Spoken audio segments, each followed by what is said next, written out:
자, 엘리멘탈과 내면 아이. 엘리멘탈 영화 보신 분 있으세요? 엘리멘탈. 이게 원소들의 이야기인데 땅, 바람, 물, 불 이 네 가지 원소에 대한 이야기예요. 근데 여기서 근데 읽으면서 '아 이거 진짜 우니피디 얘기다.' 하는 부분이 있어서 오늘은 그 부분을 짧게 소개하려고 합니다. 자, 어떤 대사가 나오냐면 이 물인 애가 이름이 웨이드인가? 그리고 불인 여자 이름이 엠버예요.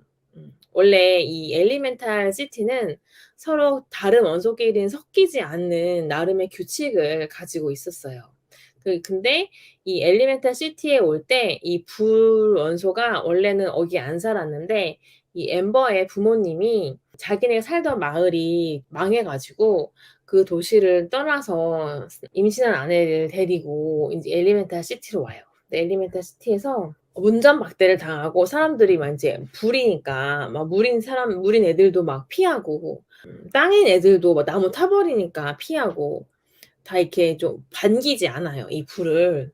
그래서 이 엠버의 아버지가 외진 곳에다가 마을을 세운다고 하긴 좀 어쨌든 시작을 해요. 불의 마을을 시작을 해요. 이 파이어플레이스가 불의 이제 마을로 되게 크게 커요. 뭐가 아빠가 나이를 들으면서 빨리 자기가 이 상점을 이어받아서 아빠를 은퇴시키고 싶어 하는 아이예요. 근데 얘가 너무 욱하는 거예요. 그래서 막 이 욱한 마음을 끌어내리지 못하고 폭발할 때 보라 색깔 불이 됩니다.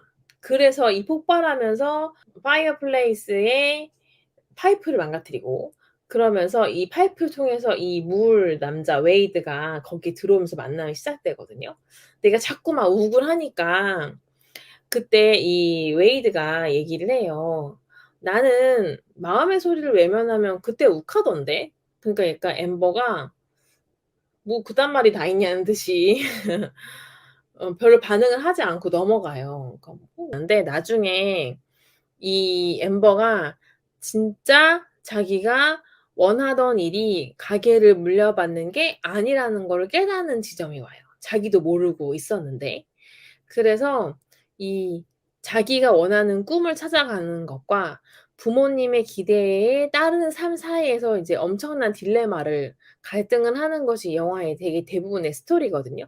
그래서 결국에는 엠버가 자기가 원하는 것이 가게를 물려받는 게 아니라 유리공예를 하는 것이 자기의 꿈이라는 것을 어느 순간 깨닫고 그것을 인제 커밍아웃 하면서 이제 이야기가 부모님이 자기를 응원하고 이렇게 하는 것으로 가거든요. 그러니까 그러면서 인제 자기가 더 인제 행복해지는 나도 행복해지고 아버지도 행복해지고 웨이드도 행복해지고 모두 행복해지는 그런 스토리로 갑니다.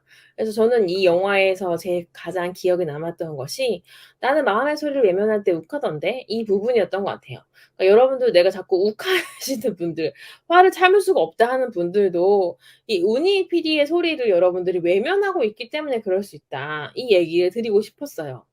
자꾸 화가 나고 한숨이 쉬어지고 짜증이 자꾸 난다 그러면 여러분들은 이미 여러분의 운이 비가 내면의 아이가 하고 싶은 말이 되게 있었지만 그걸 드러내면 갈등이 생길 것 같아서 외면하고 있는지도 모릅니다. 그러니까 그런 것을 살펴보는 계기가 되셨으면 좋겠어요.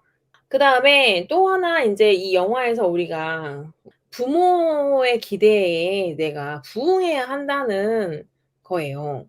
그러니까 우리가 부모에게 효도를 해야 한다. 부모가 나를 키워 줬으니까 그거에 인제 보답을 해야 한다. 부모님의 기대에 맞는 자식이 되어야 한다. 이런 것들은 정말 누구나 웬만하면 진짜 부모가 나를 학대하지 않은 이상 그런 기억들을 가지고 있을 수 있어요.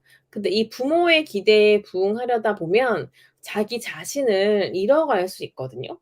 그리고 이제 이 부모가 나한테 이 바라는 기대는 지극히 부모들의 필터, 부모들의 기억 안에서 있는 것이기 때문에 나에게 적절하지 않을 가능성이 너무 높죠. 왜냐하면 부모님들은 자기가 살아본 것을 토대로 '아이가 이런 걸 했으면 좋겠다.'라고 조언을 하는 거잖아요. 근데 부모님의 그런 조언들이 맞는 것도 있을 수는 있겠지만 시대가 바뀌면서 그리고 나랑 부모님은 다른 존재이기 때문에 맞지 않은 것들도 분명히 있거든요. 근데 그런 것들을 정화하지 않으면 나도 불행해지고 부모님도 불행해지고 누구도 행복하지 않은 가족이 될 수 있어요.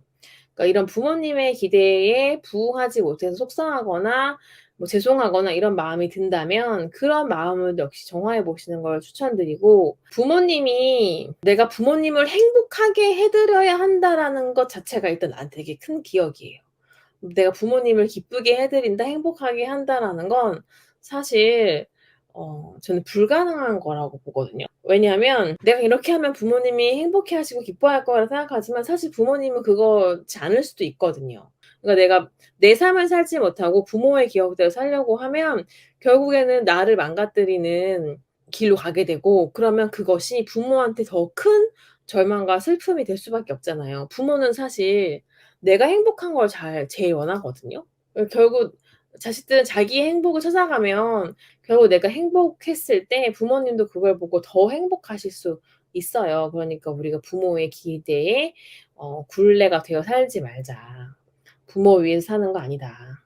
결국에는 내가 행복을 추구하는 것이 나와 가족의 행복이 되고, 그렇게 내가 행복하면서 하는 일은 사회에도 공헌을 하게 됩니다. 그러다 보면 나의 행복이 우주의 행복에 기여하게 되는 거예요. 별게 있나? 여러분이 이미 하나하나의 우주이기도 하잖아요. 그죠? 자신의 행복을 미루거나 소홀히 하지 말아라, 이런 이야기입니다.